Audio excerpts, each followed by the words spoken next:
Assalamualaikum warahmatullahi wabarakatuh. Waalaikumsalam warahmatullahi wabarakatuh. Waalaikumsalam warahmatullahi wabarakatuh. Sebelumnya, izinkan saya menyapa Bapak dan Ibu yang telah hadir pada pelatihan skripsi kali ini.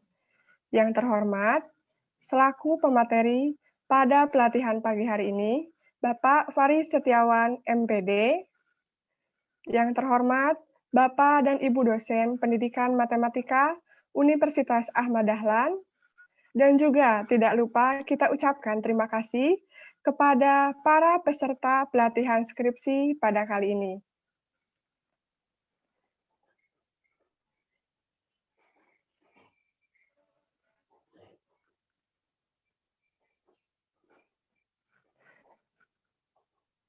Baiklah teman-teman.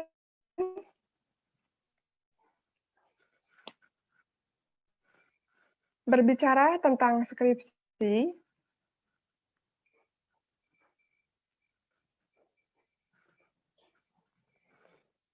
skripsi sepertinya menjadi suatu hal yang sangat ditakuti oleh semester akhir ya teman-teman. Tetapi, tenang saja teman-teman, pada kali ini kita akan menggali lebih dalam tentang skripsi. Tentunya dari permateri yang sangat luar biasa ini. Baiklah, sebelum acara dimulai, izinkan saya membacakan CV dari Bapak Faris Setiawan selaku pemateri pada kali ini. Kepada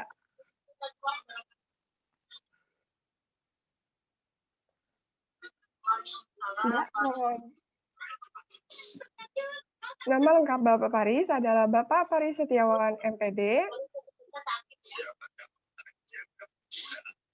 Beliau menjabat sebagai jabatan fungsionalnya sebagai asisten ahli, tempat tanggal lahir 24 Mei 1989.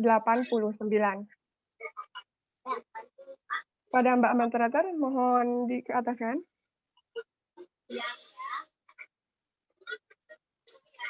Mata kuliah yang diampu ada persamaan diferensial, analisis nyata, fungsi peubah kompleks, dan kalkulus lanjut.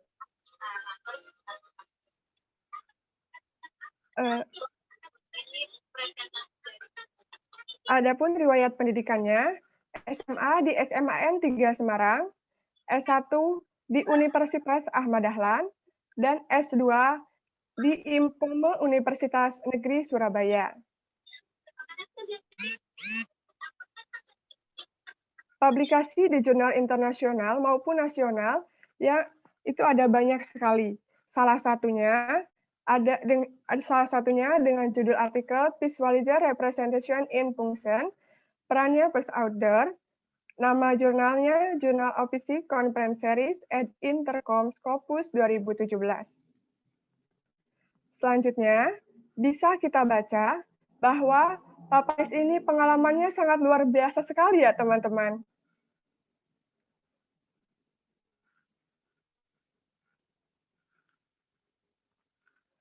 Untuk itu, nah inilah CV dari Bapak Faris.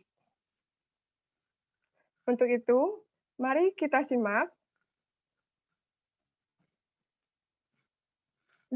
mari kita simak dengan baik pemaparan materi yang akan disampaikan oleh Bapak Faris dengan tema penelitian kualitatif. Kepada Bapak Faris Setiawan, kami persilahkan.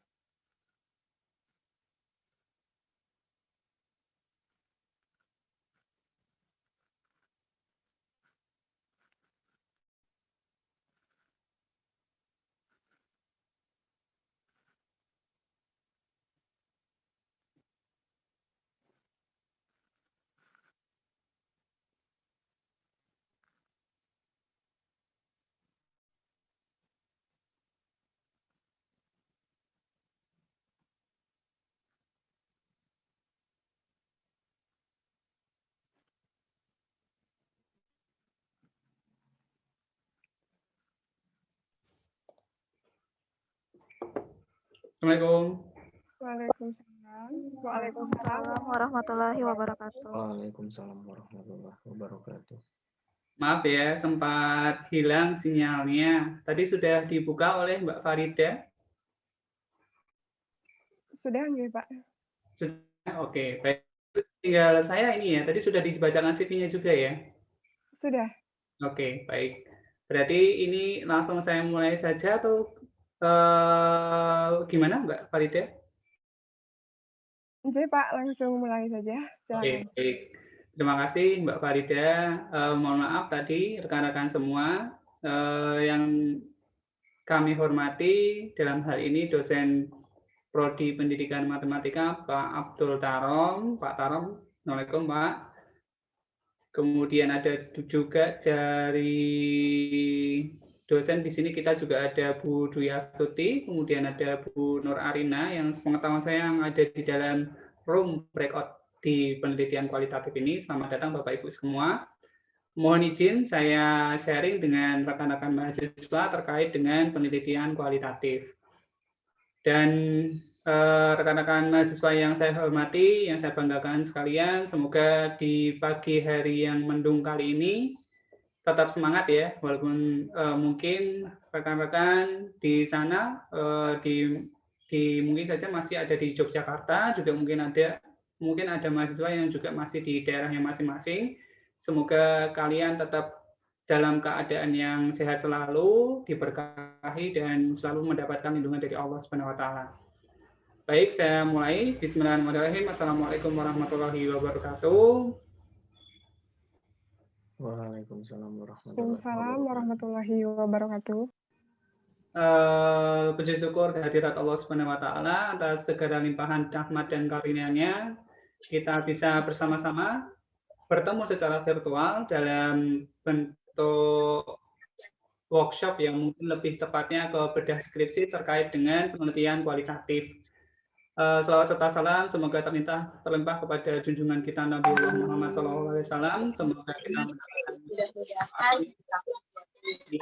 nanti dan insya Allah kita akan menjadi salah satu kaum yang akan di akhir zaman.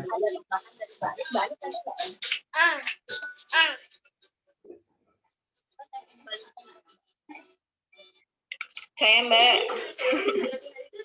Farida, boleh saya dibantu dijadikan co-host? Apa yang dari Departemen Dakwah lainnya ada yang mau menambahkan?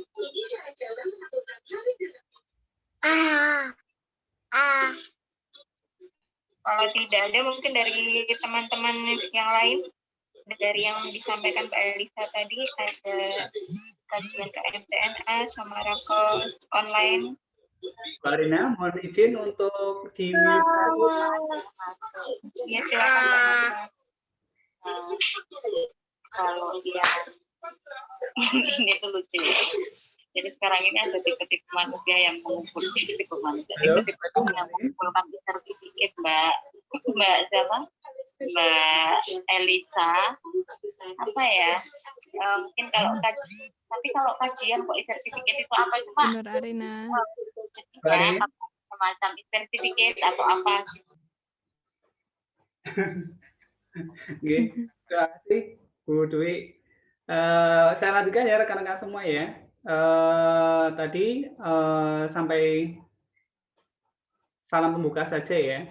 Ini alhamdulillah tadi saya tanya ke Mbak Farida ada 26 mahasiswa yang ambil penelitian kualitatif. Jadi alhamdulillah lumayan banyak. Ini tadi juga barusan bergabung Bu Widayati, maaf. Kemudian ada Bu Vita, juga ada Bu Sofi. Semoga nanti Bapak Ibu yang lain juga bisa bergabung sehingga nanti bisa sharing dengan rekan-rekan mahasiswa sekalian. Di sini kapasitas saya mungkin hanya membagikan terkait dengan pengetahuan terkait dengan penelitian, terutama pada khususnya penelitian kualitatif, di mana mungkin Bapak Ibu yang ada di sini juga mempunyai kapasitas yang sama dalam kaitannya dengan pengetahuan terkait dengan penelitian kualitatif. Oleh karena itu, pada sharing dari penelitian kualitatif ini nanti mungkin lebih ditekankan pada diskusi saja. Jadi nanti kira-kira seperti diskusi atau workshop itu, rekan-rekan yang mungkin mengalami kendala atau mungkin ada pertanyaan di sela-sela saya menjelaskan, boleh langsung ditanyakan daripada nanti kelupaan, begitu ya. Jadi rekan-rekan semua di sini seharusnya mungkin karena sudah terfokus pada penelitian kualitatif itu sendiri, maka mungkin harusnya sudah mempunyai gambaran, setidaknya sudah bisa merancang proposal, baik itu mulai dari bab 1 sampai bab 3. Begitu. Jadi mohon izin, ini saya share screen dulu ya, dari materi penelitian kualitatifnya dulu. Boleh saya share dulu, oke. Enggak, saya screen semua aja. Nah. Terlihat rekan-rekan? Terlihat, Pak. Terlihat, Pak. Oke. Terlihat, Pak. Terlihat. Ya, suara saya putus-putus tidak ya? Tidak, Pak. Tidak, Pak. Alhamdulillah tidak, Pak. Alhamdulillah tidak, Pak. Oke. Baik, saya mulai dulu dari pengantarnya di penelitian kualitatif. Kebetulan Bapak Ibu dosen pengampu, baik itu skripsi maupun tesis, sudah mulai marak ya terkait dengan penelitian kualitatif. Juga rekan-rekan sekalian juga sudah mulai melek terkait dengan apa yang dimaksud dengan penelitian kualitatif tersebut. Jadi mungkin nanti kita bahas ini dan kita explore lagi bagaimana bentuk-bentuk penelitian kualitatif, terutama nanti apa saja yang perlu kalian cermati saat membuat skripsi dan beberapa rambu-rambu yang mungkin bisa diamati dalam menyusun penelitian kualitatif tersebut. Kita mulai saja rekan-rekan. Sebagai pengantar bahwa penelitian kualitatif itu sifatnya lebih ke induktif ya. Jadi dia bersifat alami, artinya benar-benar terjadi apa yang terjadi di lapangan itu nanti akan disampaikan sebagai hasil dan pembahasan.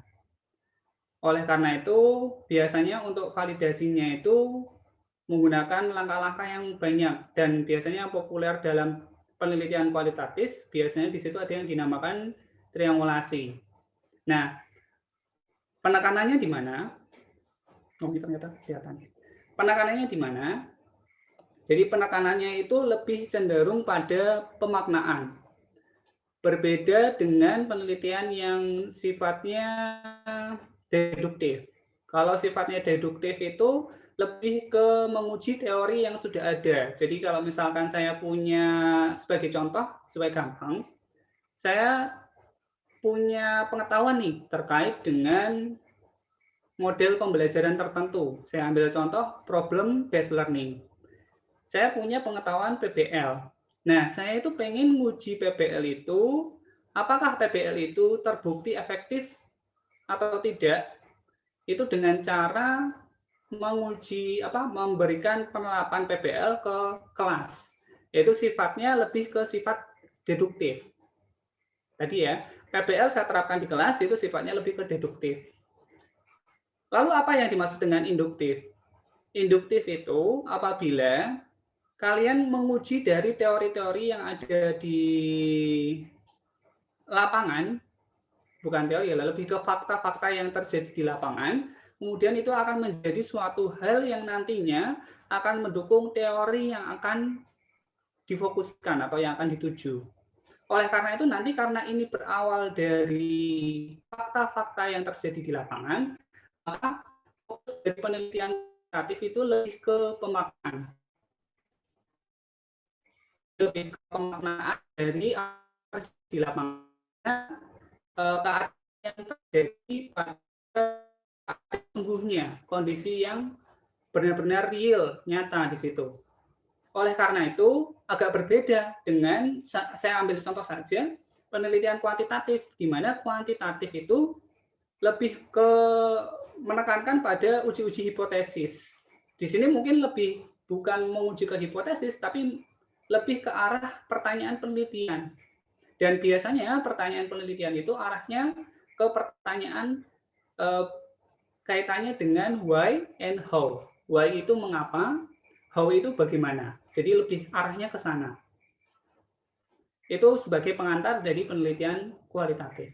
Nah, bagaimana alurnya? Ini saya dapatkan dari internet. Kebetulan di sini kita lihat bahwa ada teori dan fakta empirik yang dibandingkan dengan fenomena sosial.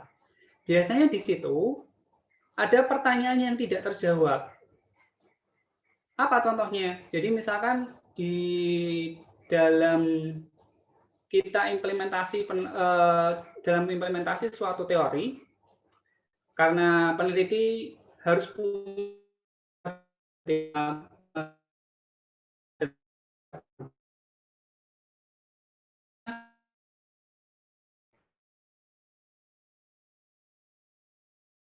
atau biasanya kalau di penelitian di skema lain biasanya disebut sebagai analisis kebutuhan.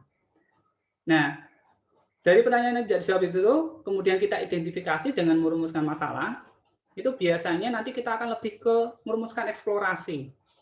Nah, di sini deduksi itu ada juga dilihat dari identifikasi dan perumusan masalah, kemudian merumuskan hipotesis, dan setelah itu adalah operasionalisasi dari hipotesis itu sendiri. Kemudian ada juga yang namanya strukturasi. Strukturasi itu lebih ke tadi hipotesis yang sudah dioperasionalkan, kemudian menetapkan modelnya atau rancangan dari penelitian itu sendiri, setelah itu menetapkan subjek. Nah, induksi atau verifikasi itu lebih ke arah observasi empirik, jadi benar-benar yang terjadi di dalam kehidupan kita sehari-hari, atau yang dekat dengan kita, atau yang benar-benar terjadi di lapangan. Setelah itu ada pengolahan data dan hasil dan kesimpulan. Hasil dan kesimpulan. Ini semua arahnya ke generalisasi sebenarnya. Jadi penelitian kuantitatif itu arahnya ke generalisasi juga. Demikian juga ke induktif. Arahnya juga ke generalisasi. Entah nanti bagaimana alur penelitian yang akan diambil, itu tergantung dari identifikasi atau teori yang terjadi di lapangan, fakta-fakta yang ada di lapangan dengan fenomena sosial yang ada di sana. Nah, tahapan penelitian dari kualitatif itu biasanya ada 3, rekan-rekan. Yang pertama, itu tahap deskripsi. Masuki konteks, kemudian mendeskripsikan kejadian. Yang kemudian yang kedua, dilanjutkan dengan tahap reduksi, yaitu memfokuskan pada masalah tertentu, kemudian mengelompokkan data, dan yang terakhir biasanya masuk ke tahap seleksi, di mana nanti akan menguraikan fokus dan melakukan analisis. Ini menurut Sugiono tahun 2014. Mungkin ada revisi baru. Tapi insya Allah untuk tahapan-tahapan dari penelitian tersebut, biasanya untuk terutama penelitian kualitatif, itu biasanya pakainya 3 tahap ini. Jadi tahap deskripsi, tahap reduksi, dan tahap seleksi. Nah, karena ini sifatnya suplemen, maka lebih ke bagaimana sistematika penulisannya. Langkah pertama, nanti sebelum masuk ke sini saya mending diskusi aja deh. Saya tanya-tanya dulu aja. Rekan-rekan sekalian mungkin ada yang mau share judulnya dulu ke saya? Silakan. Ada yang mau share dulu judulnya ke saya?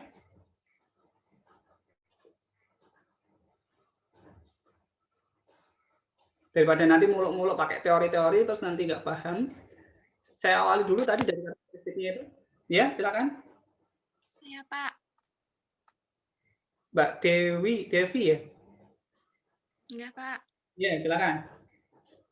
Gimana? Judul saya mengenai analisis berpikir kritis ditinjau dari motivasi belajar siswa, Pak. Oke. Sudah itu fix judulnya? Hanya itu saja? Iya. Oke. Terus kok bisa ambil judul itu dari mana dapatnya, Mbak Devi? Saya udah bertanya kepada guru dan juga pihak sekolah kalau belum ada penelitian serupa itu di sekolah. Dan juga kondisi sekolah yang membutuhkan penelitian itu karena analisis berpikir kritis itu penting bagi guru untuk mengidentifikasi penyelesaian permasalahan matematika di sekolah. Oke, berarti saya dapatkan satu poin dari dari fakta empiris ya, bahwa guru mengatakan bahwa di sana memang belum ada penelitian terkait analisis berpikir kritis. Begitu Mbak Devi? Iya, Pak. Oke, selanjutnya tadi dikatakan bahwa penting. Kok bisa dapat penting dari mana?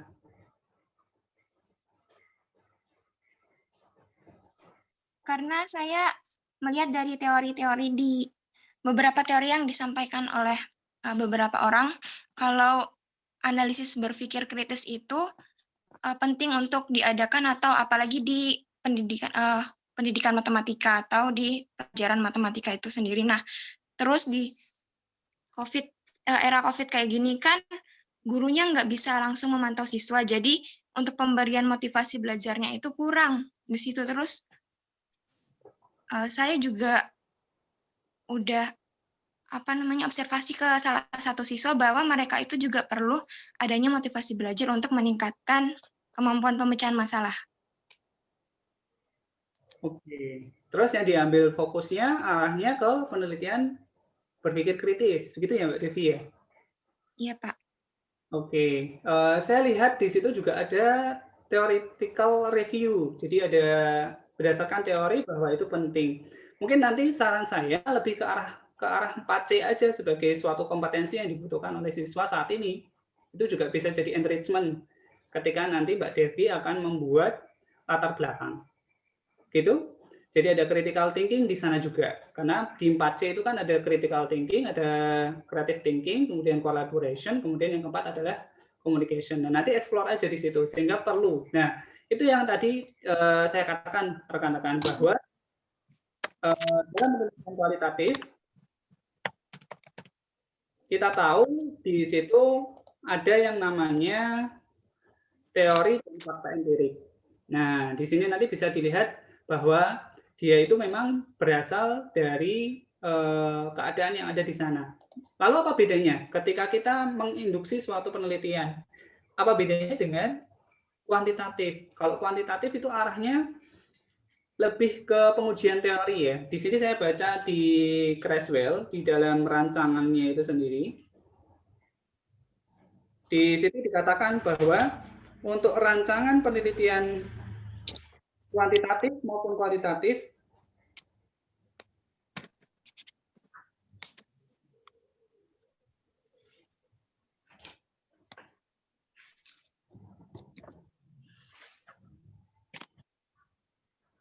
itu biasanya selalu berawal dari identifikasi masalah. Jadi ada permasalahan yang dilihat di situ. Kemudian pasti selalu ada tinjauan kepustakaan. Dan dari situ nanti dari tinjauan kepustakaan yang diambil ada pertanyaan penelitian. Baru nanti diklasifikasikan ke dalam bentuk penelitian, baik itu dalam penelitian kuantitatif atau maupun di penelitian kualitatif. Itu nanti bisa dibaca di riset pendidikan punyanya Creswell. Jadi nanti kalian bisa ambil di sana. Nah, ada ciri khas khusus dari penelitian kualitatif, rekan-rekan. Ini saya sambil ngepek aja ya, karena saya nggak berani membuat jadi biasanya ciri khas pertama adalah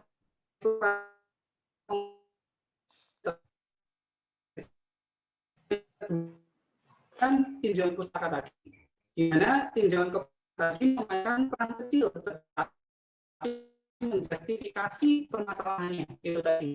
Jika misalkan punya Mbak Devi ada masih, maka dia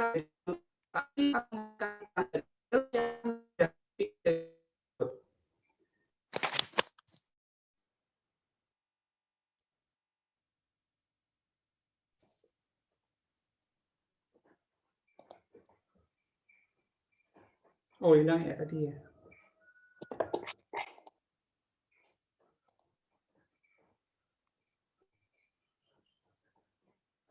Oke, masuk lagi saya ini di penelitian kualitatif ya. Saya takutnya keluar lagi. Maaf ya, agak error sinyalnya. Kemudian yang ketiga, adanya maksud dan pertanyaan penelitian dalam bentuk open-ended. Jadi menangkap pengalaman dari partisipan itu sendiri. Kemudian yang keempat, ada juga mengumpulkan data yang didasarkan pada kata-kata, baik itu mulai dari wawancara, kemudian ada dokumentasi, dan seterusnya. Yang keempat ada analisis, di mana nanti deskripsi dari analisis teks yang akan diimplementasikan dalam bentuk pemaknaan. Yang kelima adalah laporan dengan menunjukkan struktur yang fleksibel dan kriteria evaluatif serta memasukkan refleksivitas dan bias subjek peneliti. Nanti bisa dilihat di riset pendidikan punyanya Creswell. Nah, itu contoh dari penelitian kualitatif. Sekarang kita masuk ke intinya. Tadi Mbak Devi, saya mau explore punya Mbak Devi dulu. Di analisis berpikir kritis, kenapa kok Mbak Devi melaksanakan kegiatan itu dan mengambil variabel berpikir kritis? Apakah ada tujuan tertentu? Ada pemaknaan tertentu? Iya, Pak. Jadi berpikir kritis itu kan salah satu bagian dari berpikir tingkat tinggi, di mana itu erat kaitannya dengan penyelesaian pemecahan masalah matematika. Jadi saya mengambil variabel itu.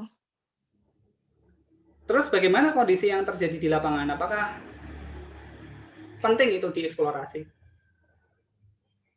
Iya, karena saya tanya ke gurunya itu untuk pemecahan masalah matematika sendiri itu menurun setiap, mungkin karena ini juga pandemi, tapi tidak pandemi juga beberapa siswa itu mengalami permasalahan, jadi untuk penyelesaian pemecahan masalahnya itu tidak runtut dan kalau tidak ada contoh yang sama mereka tidak bisa menyelesaikannya. Oh, tadi saya lihat ada kata-kata menurun. Berarti harusnya solusi yang ditawarkan Mbak Devi untuk sekolah tersebut itu harusnya meningkatkan, bukan mengeksplorasi. Benar nggak sih? Solusi yang ditawarkan itu harusnya meningkatkan. Jadi Mbak Devi harusnya berupaya nih supaya nanti dengan penelitian ini nanti akhirnya dari permasalahan yang terjadi di situ Mbak Devi bisa mengatasi permasalahan itu. Karena nurun dengan kondisi pandemi seperti ini, Mbak Devi akhirnya melakukan treatment tertentu, misalkan dengan PBL, WJBL dan seterusnya, supaya bisa meningkatkan. Itu gimana menurut Mbak Devi? Kalau menurut saya, karena sebelum ke sana kan harus dianalisis dulu, karena itu guru tersebut juga belum ini belum sampai di ujian akhir semester. UAS kemarin waktu saya nanya itu belum sampai di ujian akhir semester, hanya beberapa siswa saja yang merespon, itu pun kalau gurunya datang ke rumahnya, mungkin karena ada kendala lain sebagainya. Makanya saya mau menganalisis dulu apakah memang ada penurunan di sana itu karena siswanya itu berpikir kritisnya masih kurang karena itu, atau yang lain sebagainya begitu. Makanya itu saya ngambil kualitatif karena hasilnya itu apapun yang menjadi fakta itu merupakan hasil dari penelitian ini, walaupun tidak mendapatkan hasil yang positif. Berarti tujuannya bukan ke meningkatkan, toh? Lebih ke mengeksplorasi ya, jadi ya kalau begitu ya? Iya, Pak. Jadi menganalisis itu lebih ke mengeksplorasi, mendeskripsikan, benar ya? Iya, Pak. Ya. Jadi itu yang ditangkap di penelitian kualitatif. Kualitatif tidak menguji suatu teori tertentu, tapi sebagai peneliti, apalagi peneliti di dalam penelitian kualitatif itu lebih ke instrumennya ya, instrumen utamanya adalah peneliti itu sendiri, maka nanti peneliti harus punya standar. Itu yang saya dapatkan dari beberapa penguji yang ada di Prodi Pendidikan Matematika. Itu pernah waktu itu saya membimbing dan kemudian salah satu penguji menanyakan ke saya, penelitian kualitatif instrumen utamanya adalah peneliti itu sendiri. Ketika peneliti itu tidak mempunyai framework yang tepat, tidak memiliki atau tidak enrich pengetahuannya terkait dengan teori-teori yang akan dia kaji, itu nanti maka bisa jadi hasilnya itu juga tidak sesuai dengan standar yang diinginkan. Makanya nanti hati-hati ya rekan-rekan, bahwa di sini kalian kalau sudah ambil kualitatif, maka nanti yang diuji itu sebenarnya adalah kalian sendiri, karena kalian adalah sebagai instrumen utama. Nah, kita masuk ke teknisnya sekarang. Nanti sambil sharing ya Mbak Devi ya, terima kasih ya. Nanti kita lanjutkan. Sementara saya chat dulu untuk materinya. Di sistematika penulisan dari suplemen skripsi yang nanti akan kalian dapatkan, itu untuk penulisan dari penelitian kualitatif, itu ditekankan yang pertama adalah bahwa di pendahuluan, itu kalian sebaiknya akan mengeksplorasi. Jadi nanti akan mempelajari tentang pandangan individu. Terutama tadi variabel yang akan kalian deskripsikan. Misalkan kalian mendeskripsikan analisis dari kemampuan berpikir kritis, maka nanti kalian akan mempelajari tentang pandangan-pandangan individu tersebut. Kemudian yang kedua adalah mengakses proses dari waktu ke waktu. Jadi seharusnya untuk penelitian kualitatif ini waktunya lebih fleksibel dibanding dengan penerapan, penelitian yang bersifat terapan. Karena kalau bersifat terapan itu kita akan mengacu pada materi tersebut. Sebagai contoh, misalnya saya ambil kuantitatif, saya ambil materi lingkaran, maka nanti ketika melakukan penelitian, itu maka saya akan menyesuaikan waktunya guru saat mengajarkan lingkaran. Tapi kalau kualitatif tidak. Tapi karena dengan fleksibilitas tersebut, maka dalam penelitian ini prosesnya itu harus diakses dari waktu ke waktu. Jadi harus jenuh. Waktunya harus jenuh. Dan di situ peneliti sebagai instrumen utama akan mengeksplorasi secara rinci, secara detail, tergali, sehingga nanti yang terjadi di lapangan itu benar-benar bisa tereksplor, bisa terakses, atau mungkin bisa terpresentasikan dalam hasil penelitian. Kemudian yang ketiga, kita tahu di situ karena sifatnya pemaknaan dan dia bersifat induktif, maka nanti kalau bisa dalam latar belakang, dalam pendahuluan, itu ada teori berdasarkan perspektif dari partisipan itu sendiri. Nah, yang keempat, yang terakhir adalah informasi terperinci tentang beberapa orang atau tempat penelitian. Sekarang saya tanya ke rekan-rekan yang lain dulu mungkin, bukan Mbak Devi. Ada lagi yang rekan-rekan lain mau sharing terkait dengan pendahuluan yang sudah dia buat? Mungkin bisa mengungkapkan dulu judulnya apa, terus nanti saya tanya-tanya. Siapa? Ada?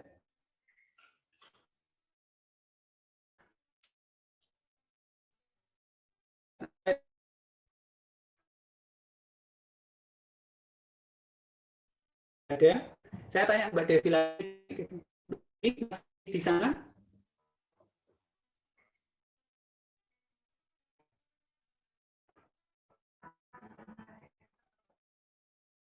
Halo? Halo, mohon maaf Pak, terputus. Putus? Terputus Pak suaranya. Oh, oke. Yang lain mungkin?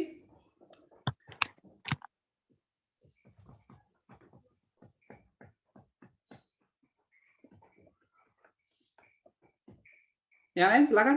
Atau saya tunjuk aja deh, biar tahu ini. Kemudian di sini juga ada Pak An. Nanti mungkin Pak An mau sharing juga ya. Saya tanya nih, saya sambil acak ini. Nadia panitia ya? Oh, Mamnia aja, Mamnia. Mamnia? Ya. Judulnya apa, Mamnia? Kalau punya saya, analisis kemampuan pemecahan masalah matematis siswa, Pak. Udah, itu aja? Iya. Oke. Kenapa ambil itu? Karena saya sudah ke sekolah sendiri, terus saya melihat beberapa dari pekerjaan siswa itu, di situ siswa banyak yang tidak menggunakan kemampuan pemecahan masalah, Pak. Jadi mereka langsung menjawab tanpa menggunakan cara, Pak. Apakah menjawab tanpa menggunakan cara itu bukan pemecahan masalah? Tidak juga sih, maksudnya di sini kita tuh biar tahu bahwa siswanya itu benar-benar mendapatkan itu dari hasil, karena di sini waktu pandemi ya Pak ya, jadi dengan menggunakan cara kita tahu bahwa mereka tuh benar-benar tahu alur dari mendapatkan hasil itu Pak. Jadi tidak hanya misalnya nih gimana ya? Misalnya kan di sini saya ngambilnya di SD karena saya lagi magang di SD. Jadi saya tahu yang dikerjakan siswa itu banyak tidak menggunakan cara dan hanya menjawab langsung hasilnya, Pak. Oke, emang nggak boleh itu? Boleh-boleh saja, cuman jadi kayak kurang terlihat aja, Pak. Oh, jadi Mamnia ingin lihat, karena kebanyakan pada langsung jawab gitu, pengen lihat langkah mereka saat menyelesaikan masalah ya? Iya, Pak. Berarti nanti diganti lebih ke analisis siswa dalam menyelesaikan masalah, bukan kemampuan pemecahan masalah mereka. Beda loh ya, hati-hati. Paham yang saya maksud?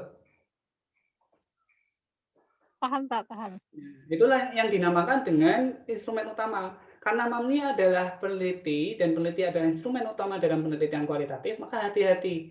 Ketika menentukan fokus dari penelitian, maka yang dikaji itu harus spesifik. Tadi kalau misalkan mau ambil menyelesaikan soal, menyelesaikan masalah begitu, maka nanti judulnya lebih ke analisis saat mereka menyelesaikan masalah terkait dengan materi apa. Begitu mungkin nanti arahnya ke sana. Nah, mungkin saya hanya memberikan rekomendasi. Nanti silahkan dipertimbangkan ke dosen pembimbingnya. Di sana kan langkah-langkah menyelesaikan masalah ada macam-macam. Contohnya adalah ada langkah-langkah polia, ada langkah-langkah kronik-rutnik, ada langkah-langkah Ganye, dan seterusnya. Dan usahakan ketika ambil langkah-langkah itu, memang benar-benar apa yang terjadi di lapangan dan memang akan dibutuhkan begitu. Jadi nanti sifatnya nanti ya karena itu sudah terbiasa dilakukan oleh mereka saat menyelesaikan masalah, sehingga saat itu mau diangkat dalam bentuk penelitian, itu nanti bisa menjadi suatu teori baru. Nah, itu yang dinamakan dengan grounded theory. Nah, itu nanti kaji sendiri di sana. Gitu ya, Munia ya? Iya, Pak. Oke, ada yang lain mau sharing? Untuk latar belakang dulu saya tanya. Kalau Devi gimana, Dev? Sudah connect belum suaranya? Ya, Pak. Kalau keadaannya berpikir kritis di sana gimana? Kenapa, Pak? Kalau keadaan berpikir kritisnya di sana gimana siswanya? Kalau keadaan berpikir kritis, kalau saya dari beberapa soal harian yang waktu itu, awal saya ke sana itu masih kurang. Tapi itu mau dianalisis lagi, makanya saya mengambil penelitian ini. Kok bisa dikatakan kurang? Kemarin itu pas baru ujian harian ke berapa gitu. Nah, itu beberapa siswa itu tidak bisa menjawab soalnya, padahal soalnya itu termaksud soal yang mudah. Nah, itu saya cuma mengambil kesimpulan sementara. Kalau apakah siswa ini berpikir kritisnya yang memang dia tidak mau untuk memecahkan masalah atau ada indikator-indikator lain? Gitu ya. Berarti malah nanti kamu arahnya ke faktor eksternal. Nggak, Pak, analisis saja. Tadi saya ada faktor lain. Oke, ini pandangan. Ini saya berikan rekomendasi lagi. Ketika di latar belakang, maka hati-hati rekan-rekan sekalian. Ada makna di sana. Tadi juga sudah ditekankan oleh Pak Parman ya saat kuliah umum. Saya tadi dengerin nih pas kuliah umum. Pak Parman menekankan bahwa biasanya penelitian itu yang dilihat adalah novelty atau kebaruan. Kebaruan yang kalian usung dari penelitian kalian itu tidak usah yang muluk-muluk. Nggak perlu yang harus menyelesaikan permasalahan pendidikan yang ada di Indonesia. Tapi lebih ke spesifik aja, tadi kalau memang mau mengkaji tentang kemampuan berpikir kritis, atau mungkin dengan menyelesaikan soal matematika, begitu dengan langkah-langkah pemecahan masalah, maka boleh saja kalian akan lebih spesifik. Jadi kalau misalkan tadi dikatakan oleh Devi, itu dikatakan bahwa kurang, hati-hati dengan justifikasi itu. Karena justifikasi itu harus berdasarkan teori dan berdasarkan fakta empiris atau yang terjadi di lapangan. Nah, karena kita mau adakan penelitian ya, supaya ada manfaatnya ya penelitian kita ya. Jadi tanyanya ke guru. Selama ini guru itu sudah ngasih soal-soal yang terkait dengan kemampuan berpikir kritis enggak gitu. Karena kalau berpikir kritis itu harusnya sudah melibatkan ke HOTS, bukan lagi ke LOTS. Jadi nanti arahkan ke sana. Kemudian pas nanyanya ke guru, ini yang biasanya rekan-rekan miss itu nanti biasanya. Usahakan ketika nanya, ini juga saya tekankan ke mahasiswa bimbingan saya, bahwa ketika nanya dari variabel yang kita jadikan fokus, itu jangan langsung nanya gelondongan. Apa contohnya? Kalau misalkan saya mau mengkaji tentang kemampuan berpikir kritis, saya nanyanya ke siapa? Ke guru ya. Saya nanya ke guru, Pak, Bu, apakah bagaimana? Karena kualitatif tanyanya kan bagaimana atau mengapa. Bagaimana kondisi kemampuan berpikir kritis siswa di sekolah ini? Biasanya jawabnya gurunya apa? bingung biasanya. Nah, bahkan ada yang bisa, wah jelek Mbak, wong pemahaman aja mereka belum bisa. Wah jelek Mbak, wong kemarin ketika saya kasih soal aja mereka belum bisa mengerjakan. Malah jawabannya itu harusnya ke pemahaman atau ke penyelesaian masalah. Padahal tadi fokusnya kemana? Ke berpikir kritis. Sehingga pertanyaan kalian ketika nanti mau menggali ya istilahnya ya, karena kalian kan mau merumuskan itu, penggaliannya itu jangan langsung ke gelondongan. Kalian tahu yang mau kalian kaji, misalkan kalian mau ambil berpikir kritis, maka yang langkah pertama yang kalian lakukan adalah kalau ambil kualitatif, baca dulu apa teori-teori yang ada di berpikir kritis. Di situ ada siapa saja ahlinya, ada Passione, ada Ennis, ada banyak sekali. Di situ sudah banyak theoretical framework yang sudah dikaji oleh peneliti-peneliti sebelumnya. Baca dulu indikator-indikatornya. Nah, nanya ke guru, jangan nanya gelondongan. Jangan nanya langsung, bagaimana keadaan berpikir kritis di sana, Bu? Ya jelas gurunya jawab, paham aja belum, apalagi kondisi pandemi seperti ini, mereka jelek, Mbak, nilainya, gitu. Atau mungkin, jangankan gitu, nilai ulangan aja jelek, gitu.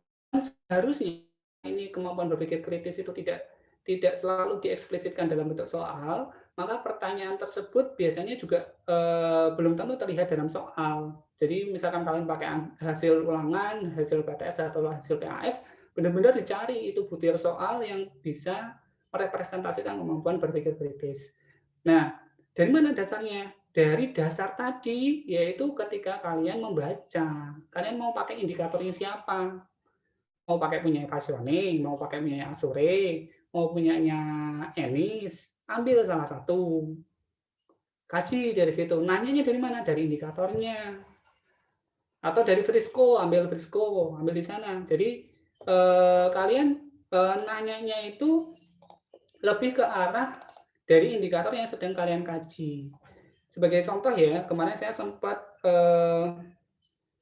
mereview paper yang ada di salah satu jurnal.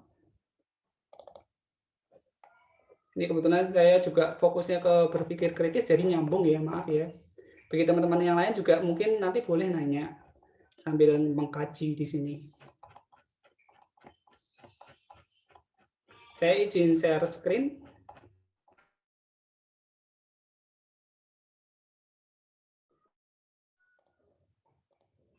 Ya, di berpikir kritis itu seharusnya kelihatan nggak ini? Saya ulang. Terlihat, Pak. Ini ya, saya ambil berpikir kritis ini ya. Dapat ya ini ya, berpikir kritis ya. Oke, ini punyanya Passione 1990. Biasanya memang kajian literaturnya punyanya pendidikan matematika udah tempo lama zaman dulu. Ada 6, mulai dari interpretation, ada analysis, ada evaluation, ada inference, kemudian ada explanation, dan self-regulation. Nah, nanyanya ke guru, ya arahin ke sini, bagaimana siswa saat menginterpretasikan masalah yang terkaji di situ. Contoh kalian ambil bangun ruang, bangun datar di geometri dengan rumpun sana ya. Bagaimana interpretasi siswa terhadap kubus, kayak gitu misalkan contohnya. Kemudian bagaimana caranya mereka mengidentifikasi atau mendefinisikan atau mungkin mengatakan bahwa suatu bangun ruang itu dikatakan sebagai kubus. Di situ sudah mulai examining ideas atau mungkin lagi lebih ke identifying arguments. Bagus-bagus lagi kalau bisa sampai ke analyzing arguments. Setelah itu dievaluasi. Kalau bentuknya seperti ini, apakah dia terkategorikan sebagai bentuk kubus?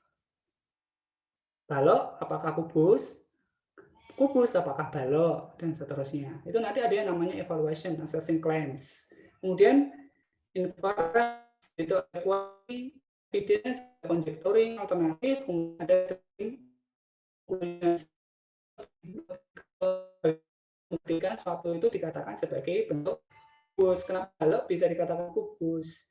Nah, setelah itu mereka bisa mengekspresikan statementnya, justifying, kemudian mereka self-regulation, digunakan self-examination maupun self-correction.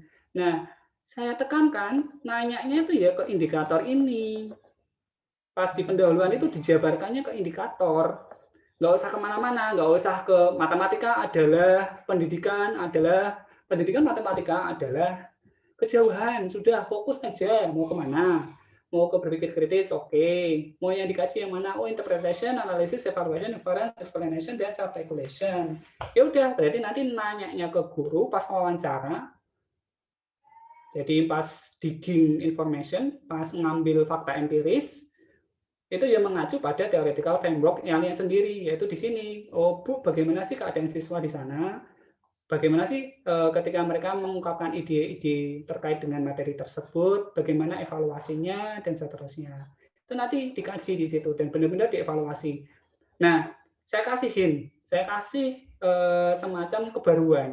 Kadang kita mikirnya muluk-muluk, pengennya mencerdaskan bangsa, seluruh Indonesia, seluruh sekolah, yang ada di kelas tersebut, nggak usah macam-macam. Kalian fokus pada teori tertentu saja. Mungkin di dalam berpikir kritis, karena sudah banyak yang mengkaji itu, kalian lebih ke fokus ke interpretation-nya aja. Dan ini nanti jadi novelty kalian, jadi kebaruan yang ada di dalam penelitian kalian. Sehingga dari interpretation itu nanti bisa digunakan sebagai kebaruan yang kalian tawarkan.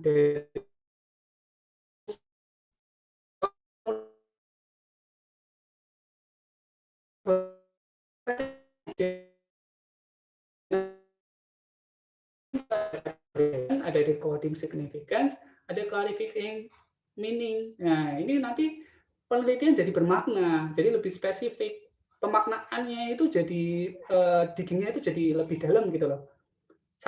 Bayangkan saja kalau misalkan ada satu dosen pembimbing fokus ke berpikir kritis, kemudian ada satu mahasiswa lebih fokus ke interpretation, ada lagi mahasiswa yang lebih fokus ke analisis, ada lagi yang lebih fokus ke evaluation, nanti dosen tersebut malah punya enrichment untuk berpikir kritis, kalau 6-6-nya dapat. Itu nanti biasanya akan lebih bermanfaat ke prodi. Arahnya kemana? Ke penelitian payung. Atau kalau misalkan Pak terlalu sedikit dengan satu indikator, saya mau 3 aja Pak, interpretation, analysis, evaluation. Nanti mahasiswa yang lain inference, explanation, dan self-regulation. Nah, nanti disatukan. Ini nanti bisa jadi penelitian payung dari dosen tersebut. Tawarkan saja ke dosen. Harusnya dosen lebih terbuka dengan itu. Jadi begitu ya.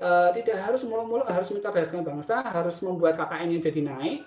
Karena fokus dari kualitatif itu adalah grounded ke teorinya tersebut, pemaknaan dari apa yang ada di sana, maka gunakan hasil penelitian kalian itu sebagai dasar untuk membuat suatu teori tertentu.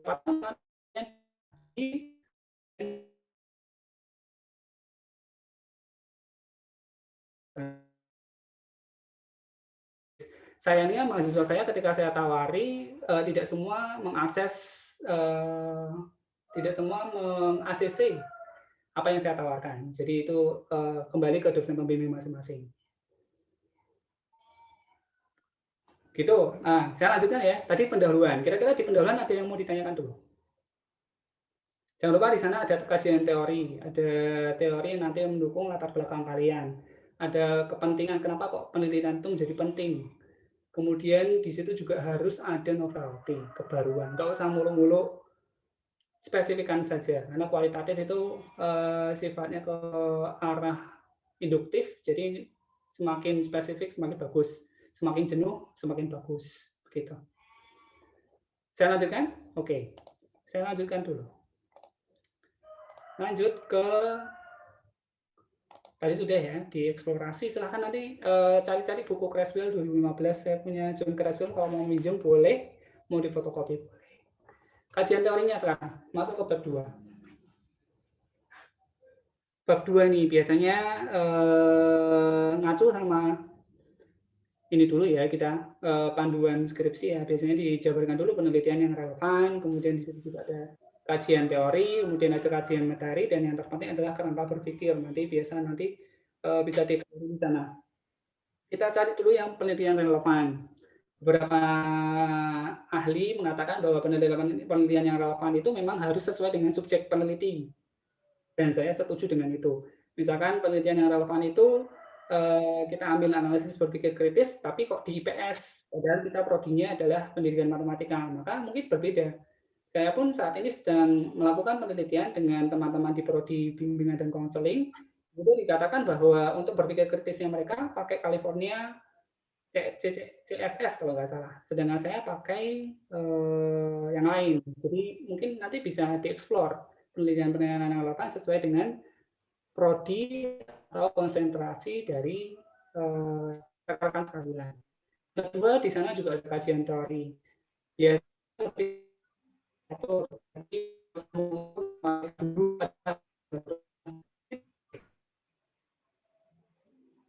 juga matematika boleh, mau mengkaji matematika sekolah boleh.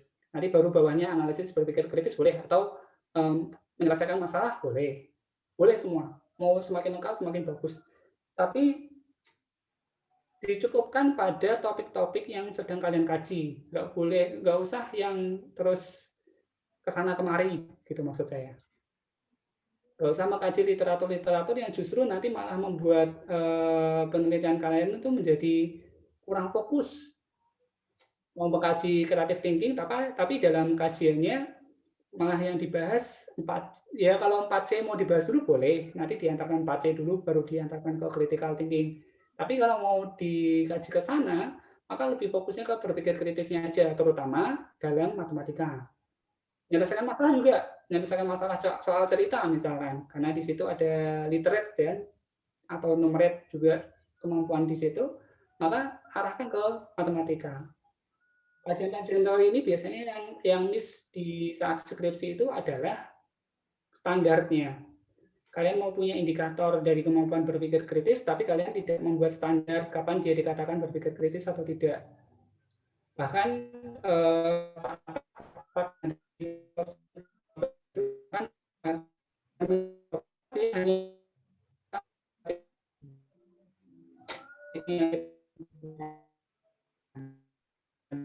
standar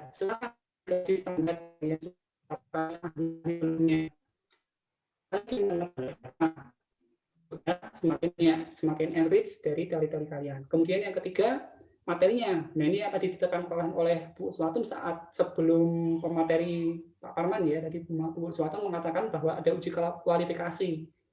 Ini kaitannya erat dengan kajian materi yang akan kalian kaji. Kenapa? Karena sebagai guru kalian juga punya kompetensi profesional di mana materi itu harus kalian kuasai. Kalian nggak mungkin menganalisis suatu materi tertentu tapi kalian tidak menguasainya. Sehingga di sini nanti gunakan referensi-referensi atau buku-buku matematika yang sudah terkaji, yang sudah relevan dan sesuai dengan topik yang sedang kalian ukur. Dan yang terakhir di kajian teori adalah adanya kerangka berpikir, dan situ nanti akan memberikan pandangan bagi peneliti terkait dengan apa yang akan dilakukannya. Mulai dari apa yang sudah tadi diungkapkan, yaitu penelitian yang relevan, kemudian dikaitkan dengan kajian teori, dan kajian materi yang akan dikaji dalam penelitian tersebut. Itu untuk kajian teori, kira-kira ada yang mau ditanyakan dulu?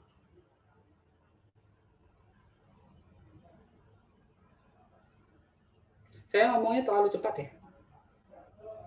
Suara saya putus-putus nggak, Mbak Farida?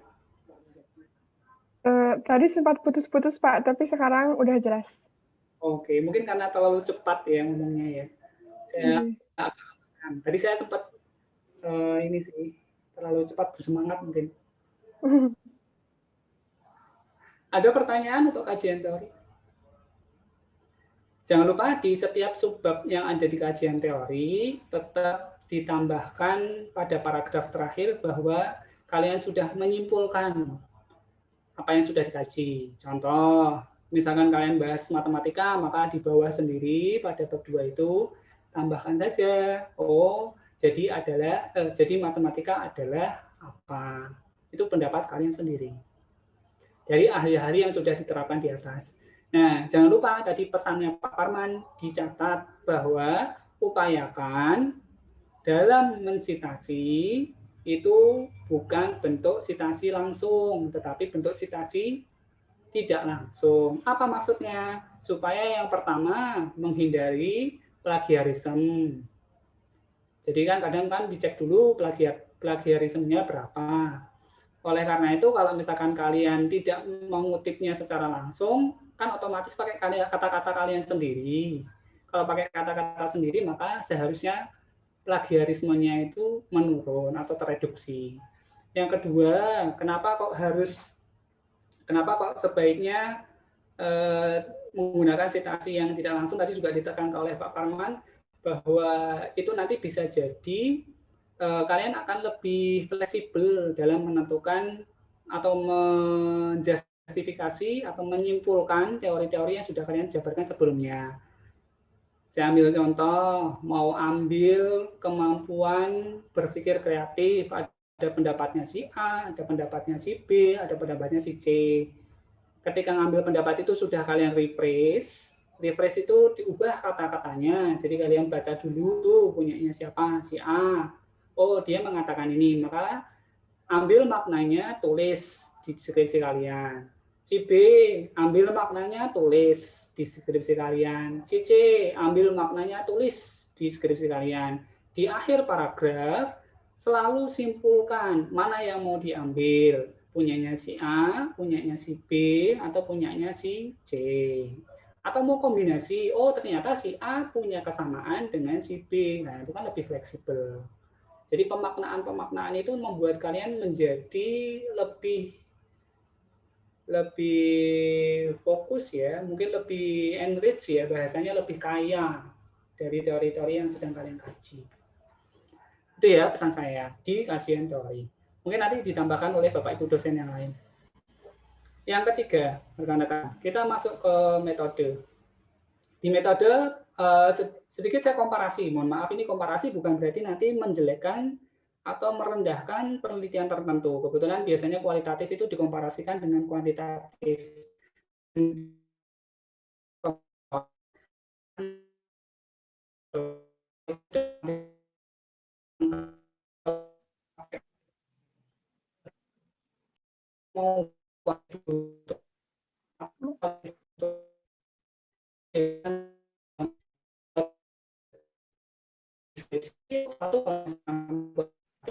Maaf Pak, sinyalnya putus-putus. Oke. Saya diingatkan pokoknya kalau putus-putus. Tadi sampai mana Mbak Farida yang putus-putus? Dari awal Pak, dari kualitatif dengan kuantitatif. Oke. Ya, jadi kualitatif dan kuantitatif yang saya bandingkan di sini bukan berarti saya merendahkan atau mengidolakan salah satu pendekatan tertentu. Jadi tidak ada yang lebih baik, tidak ada yang lebih buruk, semuanya baik dengan pendekatannya masing-masing. Oleh karena itu, biasanya kualitatif dan kuantitatif itu diimplementasikan dalam bentuk mixed method yang biasanya banyak aplikasinya, baik itu bentuknya sekuensial atau bentuk-bentuk lain dalam bentuk mixed method. Nah, biasanya kalau mixed method itu ada kuantitatif dulu, ada kualitatif seterusnya, atau dari kualitatif dulu, kemudian kuantitatif seterusnya. Pendekatan ini memiliki beberapa perbedaan. Kenapa? Karena kualitatif tadi basisnya kan induktif. Kalian pernah, kalau bingung dengan bahasa induktif yang terlalu tinggi, ambil aja matematika diskrit ya. Kalian kenal, atau logika matematika di situ kenal yang namanya pembuktian induktif. Mulai dari N sama dengan 1, kemudian kita misalkan N sama dengan K itu benar, maka kita buktikan N sama dengan K plus 1 itu juga benar. Nah, langkah-langkah induktif itu seperti itu, kayak naik tangga. Berbeda dengan deduktif. Ambil deduktif, maka dari apa yang kita punya, kemudian dari yang kita punya itu kita simpulkan. Aplikasinya ke analisis real, itu kalau deduktif. Kita buktikan inverse, maka dari apa yang kita punya, nanti bisa tersimpulkan di situ. Nah, dengan perbedaan itu, dari induktif dan deduktif, jelas beda jenis-jenis metodenya. Kualitatif lebih menekankan ke studi kasus atau etnografi atau grounded teori. Di sini ada banyak macam-macam jenis-jenis metodenya. Studi kasus itu apabila ada case tertentu. Etnografi itu kalau kita kenal di matematika namanya etnomatematika. Kebetulan di prodi pendidikan matematika sendiri Profesor yang terkenal biasanya Pak Marsigit di situ, yang kerap kali saya lihat publikasinya di Etnomatematika. Tidak menutup kemungkinan untuk peneliti-peneliti yang lain. Kemudian ada yang grounded teori, tadi sudah sempat saya singgung-singgung dikit. Ada etnometodologi, lebih ke metodologi yang akan digunakan. Kemudian ada juga yang namanya sejarah. Sedangkan kuantitatif lebih ke survei. Kalian ambil survei, ambil sensus, kemudian eksperimen terkendali, ada sosiometri, dan seterusnya pakai uji statistik, baik itu uji statistik,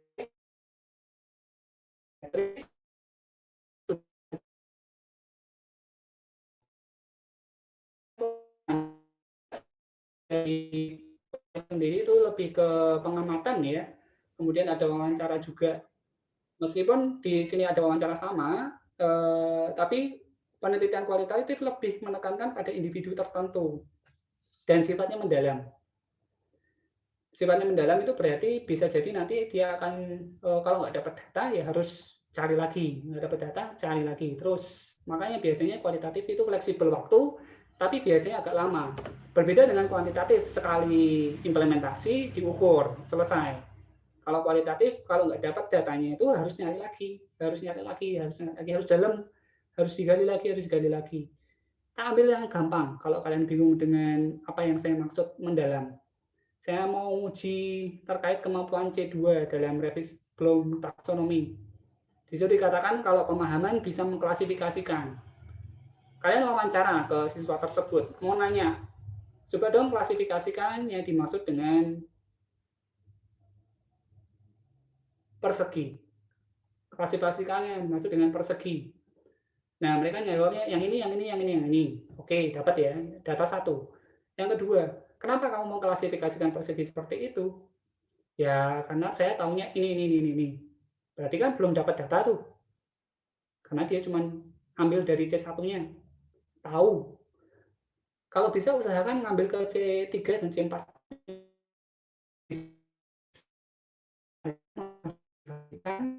Suatu bangun dikatakan sebagai persegi. Itu nanti dimakan dengan ini sifat yang di penelitian kualitas adalah Menu ya. Tuh, B.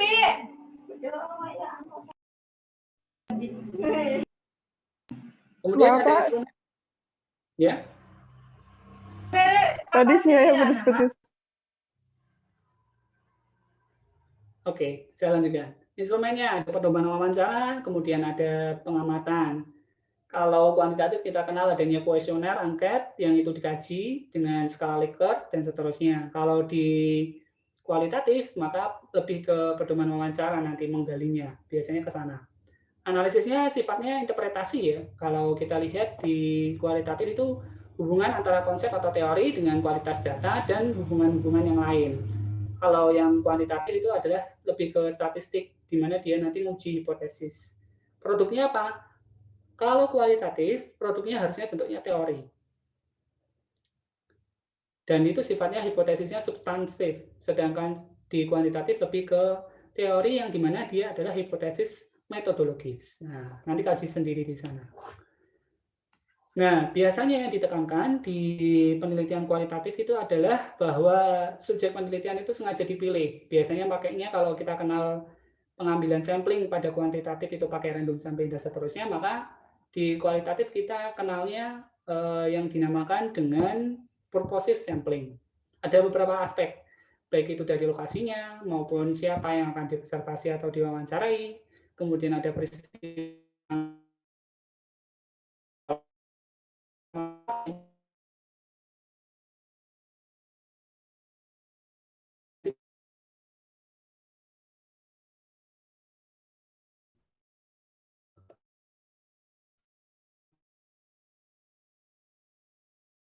utamanya itu selalu ditulis peneliti itu sendiri, yaitu kalian.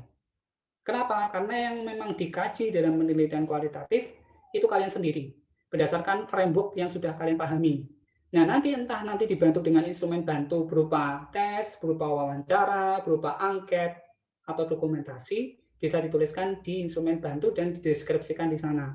Menggunakan validasi, divalidasi oleh siapa, menggunakan skala Likert, divalidasi untuk apa, dan kegunaannya untuk apa, dan seterusnya. Itu namanya instrumen bantu. Tapi yang utama justru adalah peneliti itu sendiri.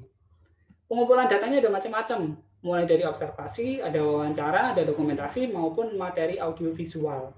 Ada macam-macam, bisa dikaji di sana. Validitasnya kita kenal biasanya yang paling populer adalah triangulasi. Kemudian ada member checking, ada deskripsi, ada klarifikasi bias dari peneliti itu sendiri. Kemudian ada komparasi atau menjenuhkan data atau tanya jawab dan pelibatan auditor. Ada macam-macam validitas. Kalau kita kenal di kuantitatif validitas menggunakan uji statistik validitas ya dengan kriteria tertentu. Tapi kalau kualitatif lebih ke sini, dia lihat konsistensi dari apa yang terjadi di lapangan, dari apa yang kita dapatkan dari fakta empiris yang dikaji berdasarkan teori. Saya kasih ke spesifik ke triangulasi sekarang.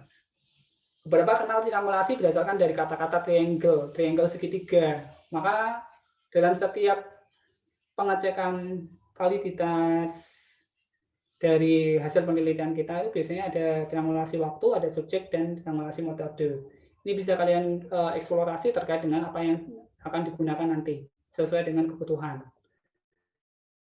Mulai mengolah, kemudian membaca, kemudian mulai coding dari semua data itu, terus diterapkan pada coding tersebut, terus bagaimana itu disajikan dalam melakukan penelitian, dan yang terakhir adalah membuat interpretasi. Ini ada 6 langkah, tapi biasanya kita lihat dari punyanya Mills and Haberman di tahun 2014 ya punyanya. Di situ ada 3 langkah yang utama, yaitu reduksi data, kemudian ada penyajian data, dan penarikan kesimpulan.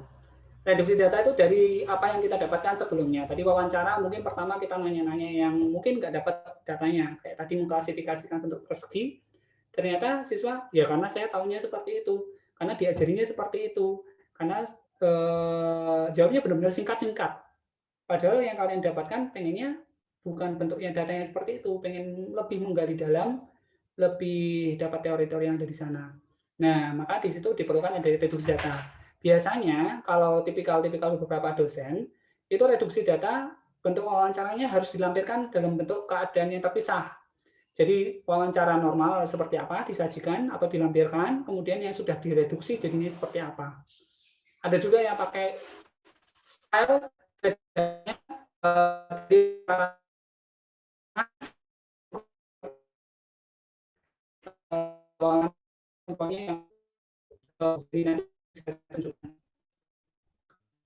itu untuk yang di bab 3. Kira yang mau ditanyakan dulu sebelum hasil penelitian.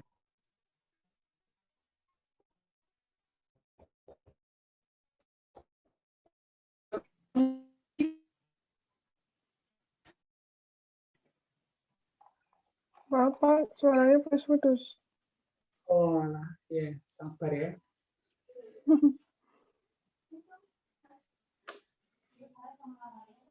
Ada yang mau ditanyakan dulu di bab 3? Proposal harus sudah sampai bab 3 loh ya.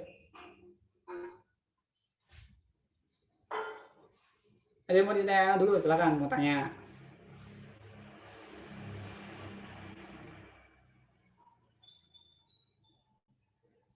Ada yang mau nanya, silakan. Nggak tahu Pak apa yang mau ditanyakan. Aduh, urung gawe bab 3 berarti biasanya.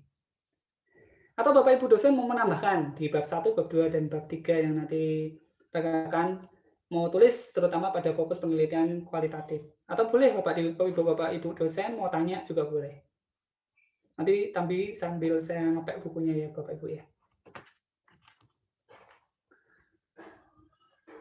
Ada.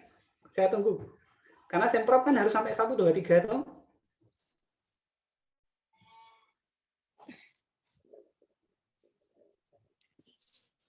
Silakan Mamia. Maaf Pak, ingin bertanya. Jadi kan tadi di metode penelitian itu ada beberapa cara ya, seperti ada angket, dokumentasi, wawancara, dan apa ya tadi lupa. Nah itu ya.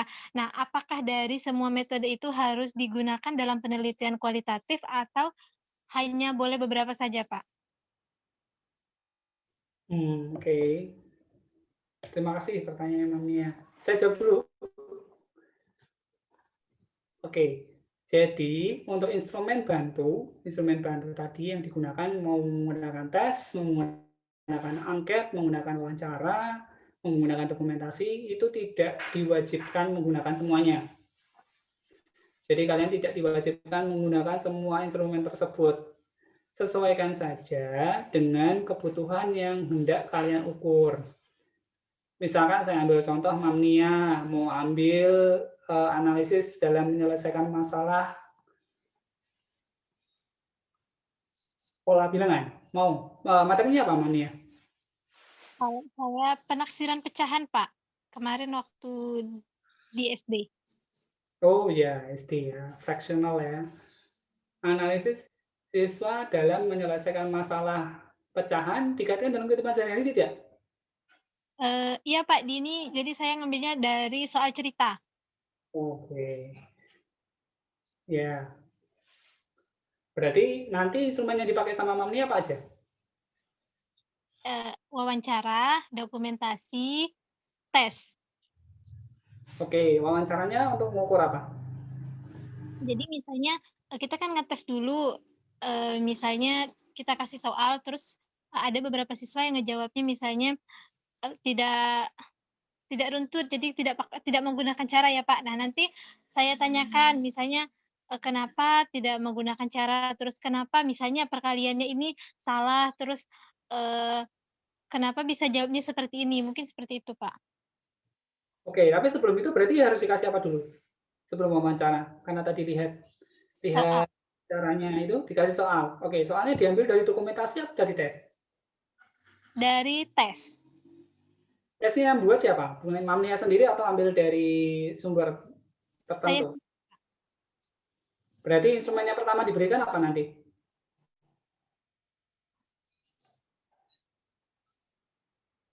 Soal tes. Soal tes. Setelah itu? Dokumentasi terus wawancara. Dokumentasinya kayak gimana yang mau dimaksud? Enggak, wawancara dulu Pak, wawancara. Nanti wawancara terus di saat wawancara itu kan bakalan ada dokumentasi waktu wawancara. Oh, oke. Bentuk dokumentasinya bentuknya apa? Mengambil gambar, Pak. Padahal yang mau dilihat Mamnia adalah proses loh. Kenapa nggak ambil video aja nanti? Ya, gitu ya contohnya ya. Jadi instrumen-instrumen itu bisa jadi nanti menyesuaikan dengan kebutuhan. Tadi Mamnia benar menggunakan tes. Oke, tesnya apa tadi? Berarti tes soal cerita, gitu ya. Dikonfirmasi pakai wawancara. Nah, ketika wawancara saat mengkonfirmasi dari apa yang sudah dia dikerjakan, menggunakan dokumentasi. Nah, dokumentasi itu kalau saya pengennya, saya rekomendasikan, nanti silahkan tanyakan ke dosen pembimbing, gunakanlah dokumentasi yang sesuai. Jadi kalau misalkan mau ambil proses, ya kalau bisa dilihat dari proses saat dia menyelesaikan masalahnya. Sehingga yang paling tepat untuk dokumentasinya harusnya menggunakan video. Nah, bentuk dokumentasi itu terkadang salah ketika wawancara, malah yang didokumentasikan adalah wawancaranya. Karena itu hasilnya harusnya adalah hasil dari wawancara. Dokumentasi kita tahu bahwa wawancara itu interview excerpt, bahasa Inggrisnya interview excerpt, bahasa Indonesia nekui transkrip wawancara yang digunakan itu ya didasarkan dari video itu. Tapi justru dokumentasi yang lebih ditekankan adalah bagaimana cara mereka saat menyelesaikan masalah. Jadi lebih ke variabel yang akan diukur.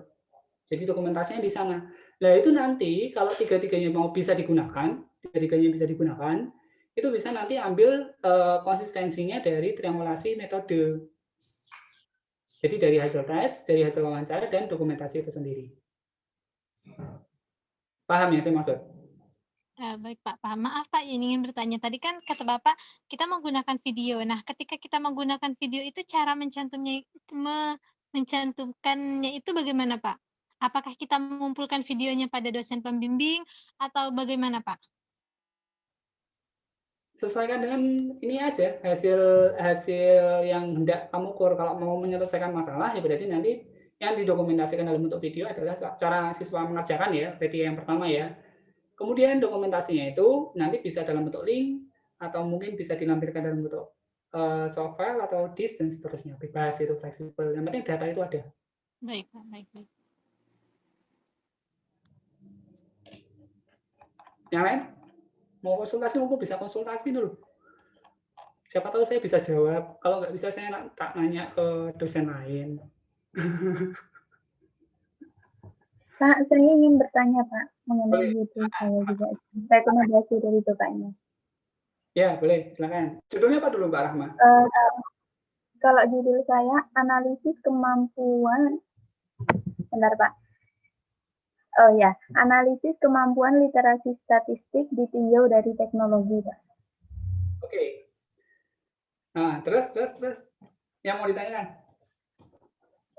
Masih bingung teknologinya itu sih Pak, mau menuju kemana? Kok bisa ambil ditinjau dari teknologi itu gimana sih maksudnya? Awalnya karena kan saya pengennya menelitinya di tempat PLP saya. Nah, di situ waktu saya PLP itu apa ya? Jadi kan secara daring, Pak. Di situ saya sudah memberikan materi melalui video, sudah saya jelaskan, tapi di situ tuh cara siswa menyelesaikannya itu tuh belum sesuai sama yang saya jelaskan gitu, Pak. Jadi teknologi yang digunakan itu lebih ke metodenya peneliti. Iya. Padahal yang mau dikaji tadi apa? Kemampuan literasi statistik. Literasi statistik ya. Iya. Mungkin saya tidak menjawab, tapi saya akan memberikan gambaran saja ya mungkin ya. Iya, Pak. Saya tidak menjawab, tapi saya akan memberikan gambaran saja. Nanti silahkan simpulkan dari gambaran yang saya jabarkan. Iya.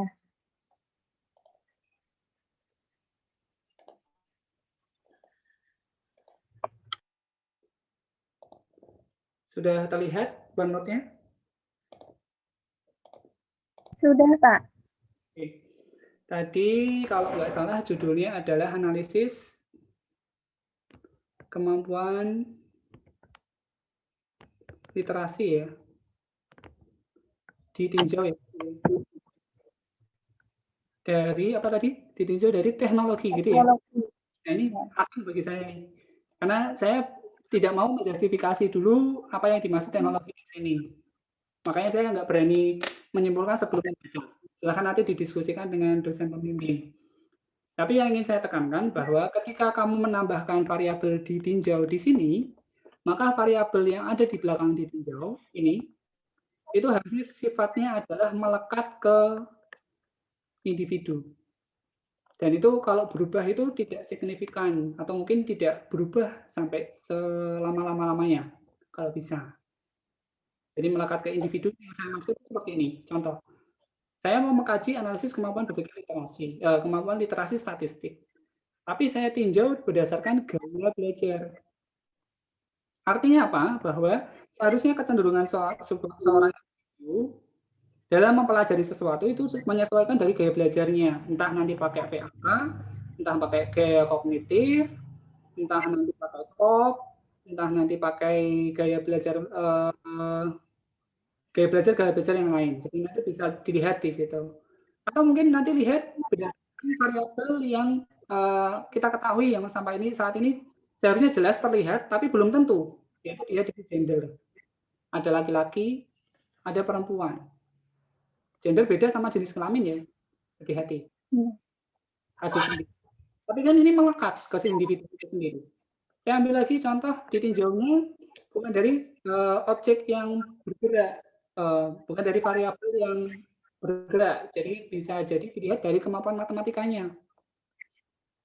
Dia dari apa? Kemampuan matematika. Kemampuan matematika itu didasarkan dari hasil belajar mereka sebelumnya. Entah dari nilai PTS, nilai dari PAS sebelumnya, dan seterusnya. Dan itu biasanya diklasifikasikan ada 3 tingkatan. Tinggi, sedang, kemudian rendah. Jadi ditinjaunya dari macam-macam. Mau ambil lagi yang sifatnya stagnan ya. Stagnan itu artinya tidak berubah. Seperti tadi saya ambil contoh Mamnia. Mamnia mengambil motivasi. Hati-hati saat meninjau dari motivasi. Kenapa? Karena bisa jadi pada materi itu motivasi bersifat fluktuatif. Nah, kalau dia bersifat fluktuatif, tidak melekat pada individu tersebut, maka itu tidak bisa menjadi acuan ditinjau.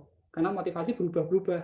Lebih ke arah kuantitatif, di mana arahnya ke kuantitatif yaitu pengaruh motivasi. Motivasi terhadap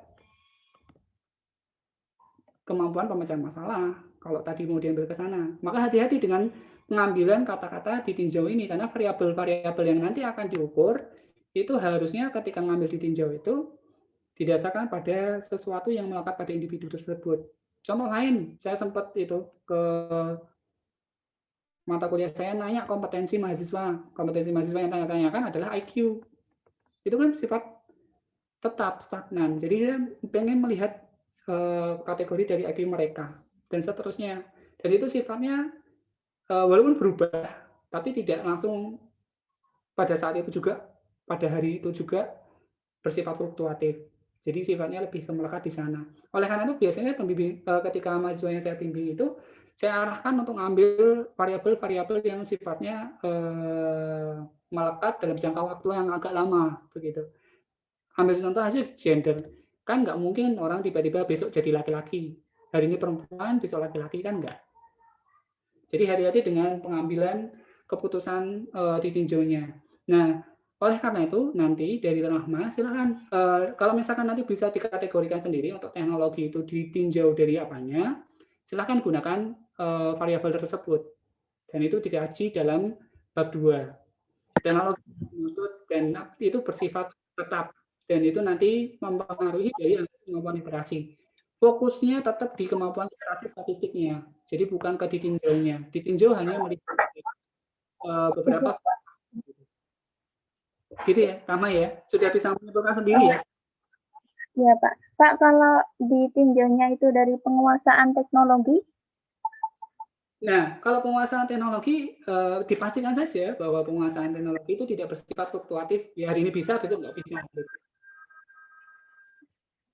Harus punya dasar teorinya yang penting. Oke? Iya, Pak.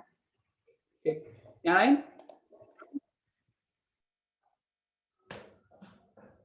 Ini pendapat saya ya. Mungkin kalau saya salah, tolong Bapak Ibu yang lain, Bapak Ibu dosen, barangkali saya salah, mungkin bisa didiskusikan saat ini juga.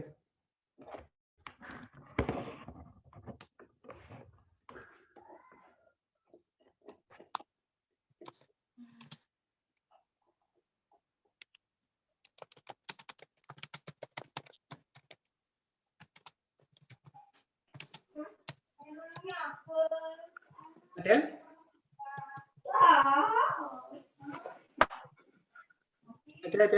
Ada, nggak ada? Lanjut, saya lanjutkan.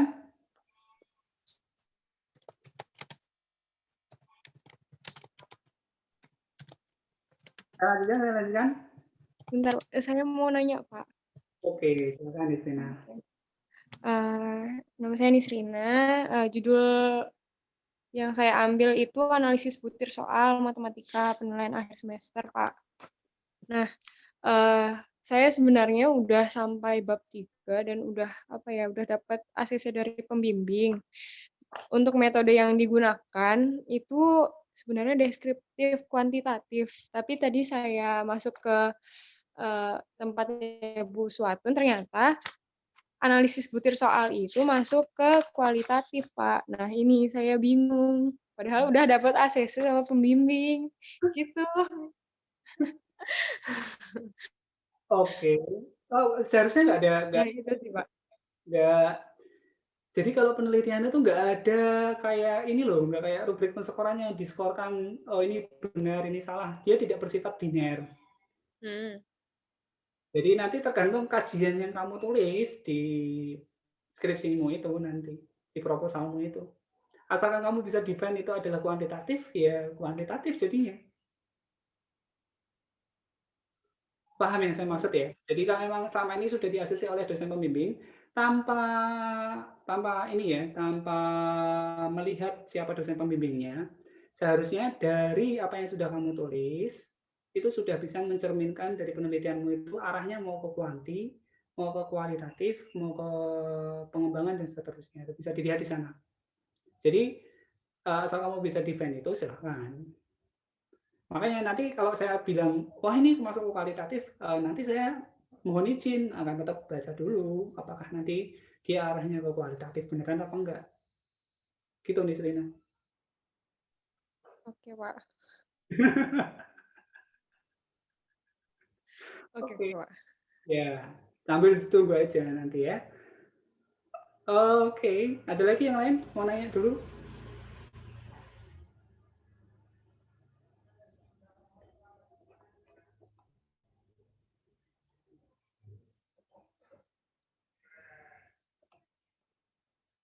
Ada yang mau nanya? Ayo nanya yuk. Sharing, boleh. Bimbingan saya juga boleh. Kalau kemarin nggak jelas, tanyakan di sini boleh. Atau sudah jelas semua yang pembimbing saya ya kemarin ya? Belum pada maju tapi ya? Ya sudah.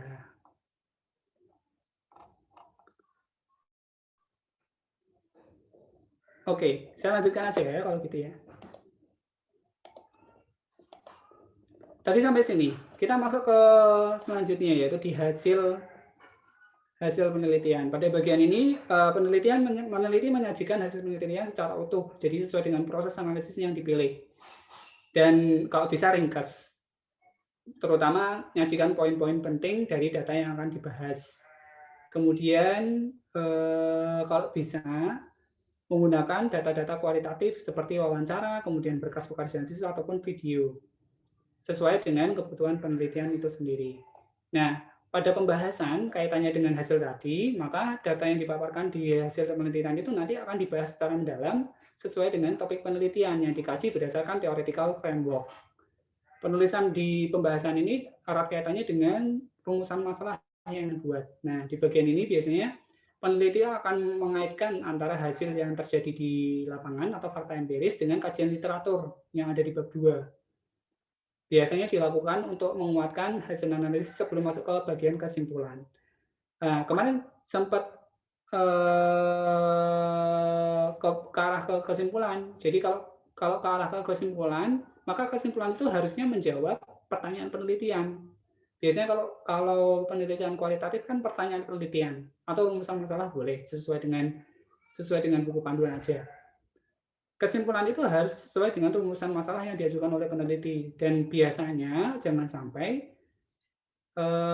kesimpulan itu malah menjabarkan lagi apa yang ada ditulis di bab 4. Cukup diringkas saja intinya apa yang didapatkan. Dan sarannya tidak bersifat umum ya. Tadi Pak Parman juga sudah menekankan saran itu bukan hal yang bersifat umum yang terus nanti tanpa penelitian akhirnya bisa disarankan. Saran itu benar-benar ditulis berdasarkan apa yang sedang kamu kaji. Jadi bisa sifatnya lebih ke spesifik. Itu ya. Terus lampirannya saya kira ini nanti mungkin bisa dilihat mulai dari instrumen bantu, bentuk perangkat-perangkatnya apa saja. Kemudian ada bukti validasinya, kemudian ada dokumen penelitiannya, hasil pekerjaannya siswa itu sendiri kalau pakai tes. Kalau ada wawancara berarti ada wawancara sebelum reduksi dan setelah direduksi. Kemudian ada dokumentasi baik itu berupa gambar, video sesuai dengan kebutuhan dan perizinan. Saya kira ini yang bisa saya sampaikan untuk materi kualitatif. Kita lebih ke diskusi aja deh. Atau mau ada yang mau ditanyakan? Baik, terima kasih. Bapak, materinya sudah selesai. Baik, terima kasih kepada Bapak Paris yang telah menyampaikan materinya. Gimana teman-teman? Apakah setelah menyimak materi yang tadi telah disampaikan oleh Pak Paris, apakah sudah paham? Atau mungkin ada yang belum paham? Maka dari itu, sesi tanya jawab saya buka.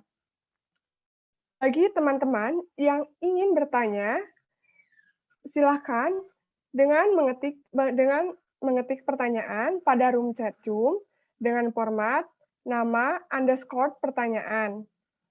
Seperti contoh, Anggun _ Bapak izin bertanya. Seperti itu teman-teman. Untuk itu saya persilahkan.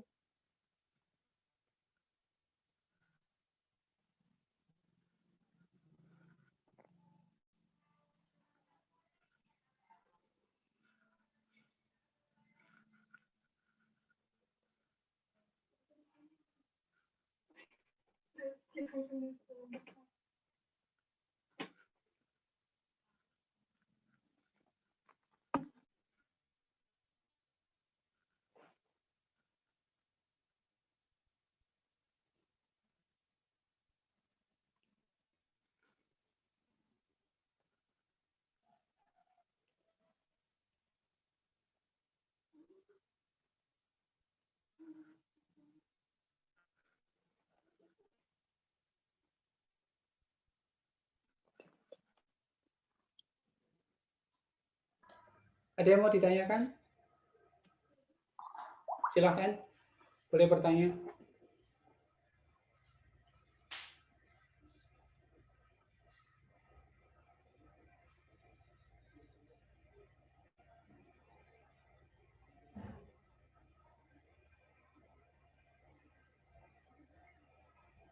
Sudah jelas semua jangan-jangan ya? Atau mau saya berikan contohnya? Mau, Pak. Saya kasih contoh, tapi belum tentu yang terbaik ya.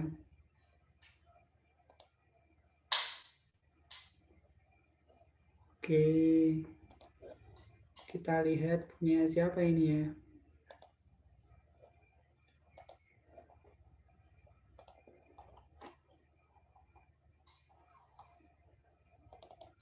Sambil punya catur aja mungkin ya.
Sudah terlihat?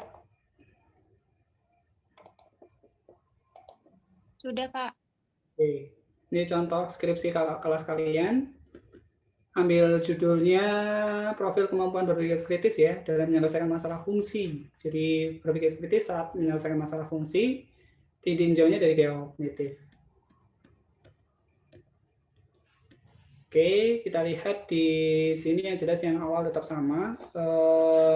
Khasnya yang pertama, kita lihat dari latar belakang ya. Jadi latar belakang itu sudah mencerminkan apa yang hendak dikaji, terutama langkah-langkah dalam menyelesaikan masalah di sini dikaji di sana. Kemudian kebaruan yang ditawarkan, yang jelas kalau di pendahuluan yang kelihatan adalah state of the art. Jadi posisi paper kita dibandingkan dari paper-paper yang ada di saat ini, yang ada di lapangan. Jadi silakan nanti dikaji sendiri. Identifikasi masalah lebih fokus ke eksplorasi ya, jadi pemetaan, kemudian profilnya, jadi tidak ke mana-mana. Pembatasannya juga spesifik, kemudian rumusan masalahnya karena lihat dari gaya kognitif, dan itu ada visual dan verbal, jadi cukup dua, bagaimana profil berpikir kritis visual dan bagaimana profil berpikir kritis verbal.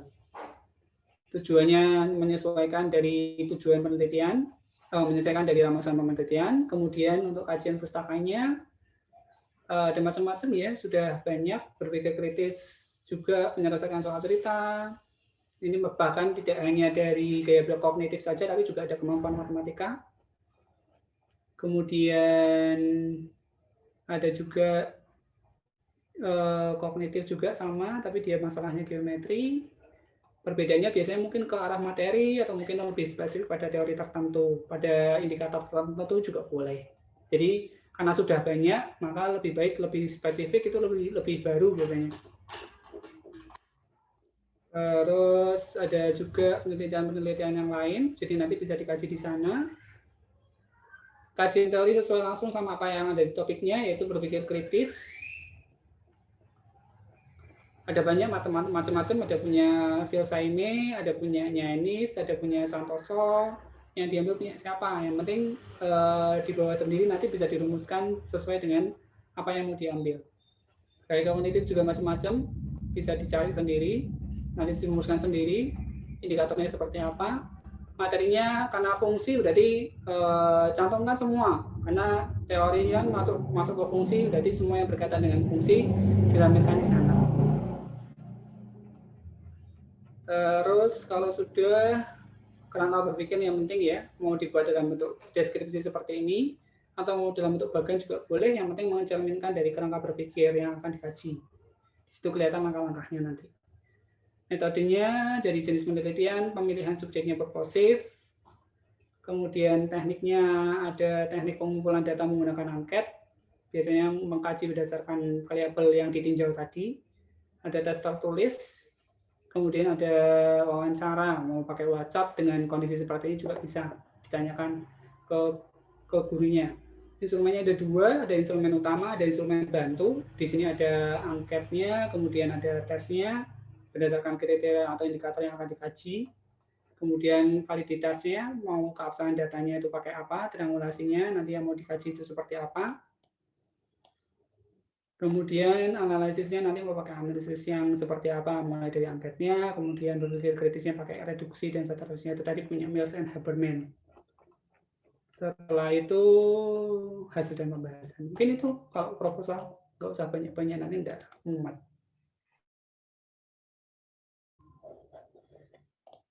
Cepat ya tadi, cepat ya. Nanti kalian eksplorasi sendiri aja. Mau ditanyakan silakan. Sudah, harusnya karena sudah punya judul semua. Harusnya sudah bikin bab 1 sampai bab 3 semua, karena kan setiap dosen punya stylenya masing-masing, dan saran saya tetap ikuti stylenya dosen tersebut, karena belum tentu yang saya utarakan ini juga benar. Jadi nanti dikaji dalam forum atau mungkin dalam bentuk pendadaran begitu. Nanti bisa dilihat di sana. Dan tidak ada teori yang benar-benar mutlak benar ya, tidak ada yang biner 1 dan 0. Jadi masing-masing punya fokus dan punya kelebihan dan kekurangannya masing-masing. Begitu, mungkin ada yang mau ditanyakan dulu. Silakan kalau mau nanya, mau pakai pendekatan kuantitatif, mau pendekatan kualitatif, itu sesuai dengan kebutuhan. Kalau nggak ada yang tanya, biasanya indikatornya 2. Yang pertama nggak mudeng karena belum melakukan. Yang kedua adalah bingung karena sudah banyak yang dikerjakan sehingga apa yang ditanyakan itu sudah jelas. Nanti tinggal mengimplementasikan saja. Yang pertama bingung, yang kedua jelas. Gitu deh. Maaf.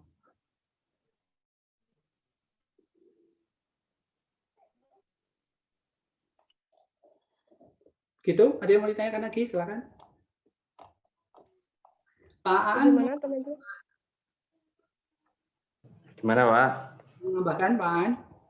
Sudah sangat lengkap. Saya masuk yang ketiga, Pak. Galau. Nggak bingung, nggak jelas, galau. Galau itu kenapa, Pak Aan? Galau, belum punya judul.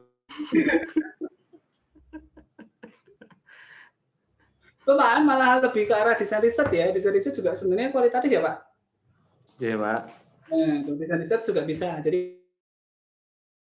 kualitatif juga itu malah cocok sekali karena di situ kalian membuat HLT dan trajectory. Trajectory, learning itu trajectory lah kalian. Frameworknya desain riset, nggak mau pakai desain riset.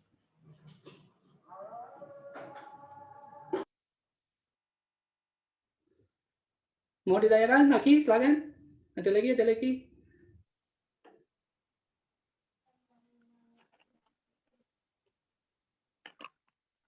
Saya selalu menekankan kualitatif itu instrumen utamanya adalah peneliti ya. Jadi tolong peneliti harus menguasai dulu teori yang akan dia kaji. Baca-bacalah ya. Sama dosennya juga baca kok. Mungkin itu Mbak Farida, saya kembalikan lagi ke Mbak Farida. Baik Pak, terima kasih atas penjelasannya. Bagaimana teman-teman? Apakah ada yang belum paham mungkin? Atau mungkin Pak Tarom itu Mbak? Atau Pak Tarom mungkin mau menambahkan, atau Bu siapa ya di sini ya, Bu Arin, Bu Dwi atau Bu Vita dan Bu Wit, siapa tahu mau mengenrich dari kualitatif itu sendiri sehingga ada pesan-pesan tertentu yang harus dilakukan oleh mahasiswa. Silakan Bapak Ibu. baik kepada Bapak dan Ibu dosen, apabila ada yang ingin ditambahkan mungkin saya persilakan.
Yuk.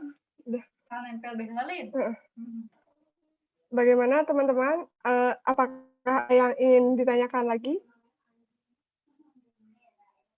Atau mungkin ada yang masih bingung, ada yang masih ingin memperluas materinya mungkin? Saya persilakan teman-teman.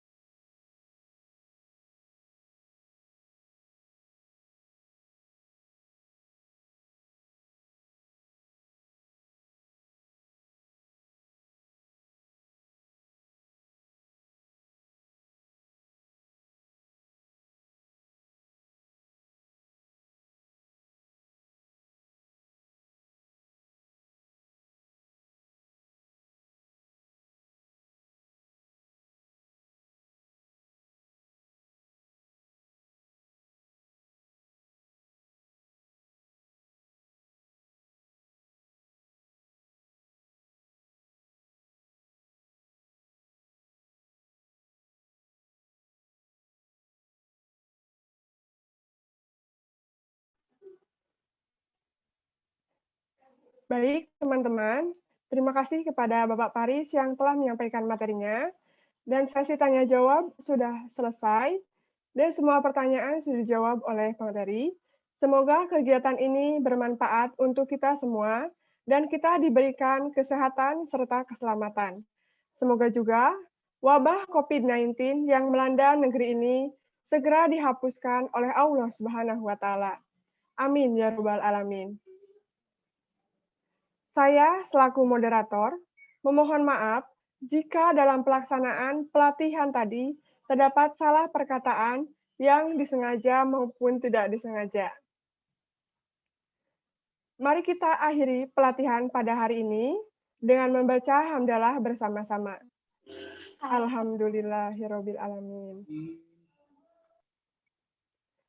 Terima kasih atas perhatiannya. Wabillahi taufiq wal hidayah. Wassalamualaikum warahmatullahi wabarakatuh. Waalaikumsalam warahmatullahi wabarakatuh. Waalaikumsalam warahmatullahi wabarakatuh.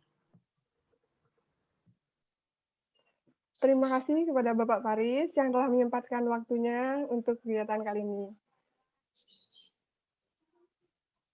Sama-sama.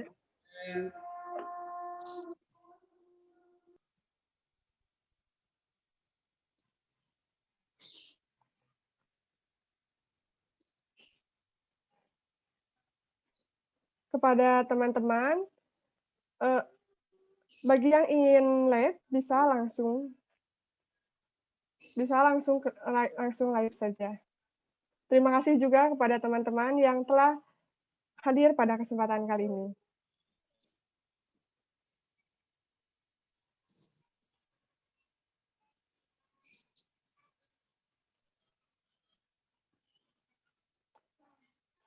Dan juga tidak lupa kepada Bapak Ibu dosen yang telah hadir pada kesempatan ini. Terima kasih